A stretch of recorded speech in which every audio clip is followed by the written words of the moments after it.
All right, let's dive in. Have you ever wondered how an AI actually makes a choice? Every single second, these systems face a really fundamental decision. And to get our heads around it, we just need to think about a super simple choice that, well, you've probably made it 1,000 times. Okay, so just imagine this for a second. You go to a new restaurant and you order a dish that is just perfect, absolutely amazing. So the next time you go back, what's the plan?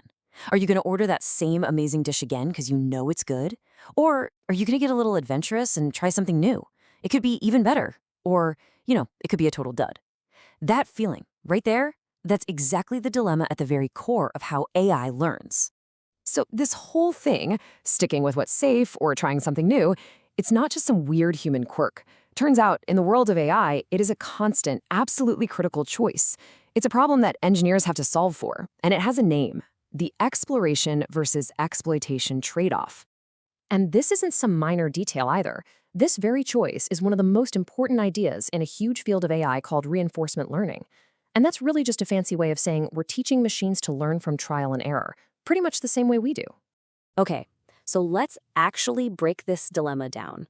There are two sides to this coin, and once we put a name to them, it'll be way clearer how an AI thinks through this.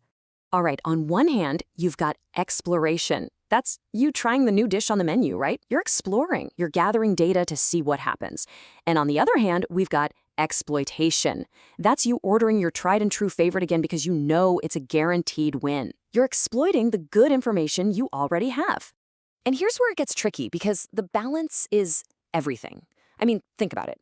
If an AI only exploits, it could get stuck in a comfortable but kind of mediocre rut forever, never finding out that a way better option was just around the corner. But if it only explores, well, that's just total chaos. It's just bouncing around randomly, never actually using the good stuff it's learned. Okay, let's make this super, super simple. Imagine an AI is playing a game. There are two buttons. Button A, it knows for a fact, gives it 5 points. Every time. Solid. But button B, that's a total mystery. It could give 10 points, or it could give 0. Pushing button A, that's pure exploitation. It's the safe bet. But the only way to find out if there's a bigger jackpot waiting is to take a chance, push button B, and explore. Now, to really get to the bottom of this, computer scientists have a classic problem they use, and it takes us right on to a casino floor. Yep, it's famously known as the multi-armed bandit problem. Kind of sounds weird, right? But it's simple. A slot machine used to be called a one-armed bandit, so a multi-armed bandit is really just a whole row of them. So here's the setup. You're standing in front of this row of slot machines with a bucket of coins. The catch is, each machine pays out at a different rate, but you don't know which is which. Your one and only goal is to walk away with the most money possible. So, what's your strategy? Which levers do you pull? How many times? The AI strategy here is actually pretty logical. First, it has to explore, right? It'll go around, pull a few different levers, and just gather some data. See which machines are paying out, which ones are duds. Then, once it starts to get a feel for a machine that seems to be a winner, it shifts gears and starts to exploit. It'll camp out at that best machine and keep pulling that lever to rake in the cash. So, how does an AI actually do this in the real world? Well, one of the most common ways is a really simple but surprisingly powerful rule of thumb. It's called the epsilon greedy strategy. Now, don't let the technical name throw you. The idea is super simple. The greedy part just means that most of the time, it's going to pick the best option it knows about. And epsilon, that's just a fancy math symbol for a tiny, tiny chance of doing something random.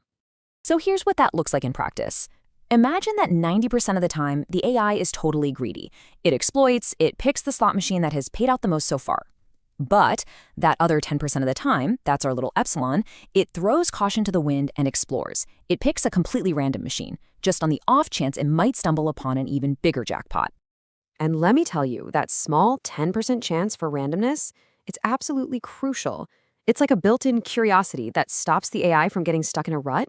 That little bit of, let's just see what happens, is what allows it to discover better options and actually get smarter over the long run. But wait, it gets even smarter. The really clever systems don't just stick to a fixed 90-10 rule forever. That'd be silly. They adapt over time. Think about it. When you're learning something brand new, you try all sorts of stuff, right? You're exploring a ton. AIs do the same thing. At the beginning, they explore a lot. Then, as they get more data and become more confident, they gradually start exploiting that knowledge more and exploring less. Okay, so this isn't just some abstract idea for game-playing AIs.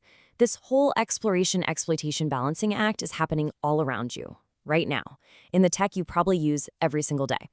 Let's take a self-driving car. Most of the time, it exploits. It uses the safest, most tested driving actions it knows. But every now and then, it explores by trying tiny, safe variations to learn how to drive even better. Or what about your favorite streaming service? It exploits what you've watched to recommend similar shows. But it also explores by throwing in a recommendation for a totally different genre, just in case you might love it. And yeah, even the latest chatbots do this. They exploit safe, reliable responses, but they also explore new ways of phrasing things to sound more human. And this stuff is moving at lightning speed. Right now, researchers are building AIs that are uncertainty aware. That means the AI actually knows what it doesn't know, so it can explore way more efficiently. And in robotics, a huge deal is safe exploration, which is pretty much what it sounds like. How do you let $1 million robot learn by trying new things without, smashing itself into a wall? So if there's one thing to remember from all of this, it's this little phrase: explore to discover and exploit to succeed. It's that simple.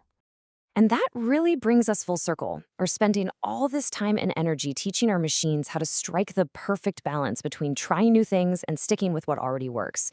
Which kind of makes you wonder, doesn't it?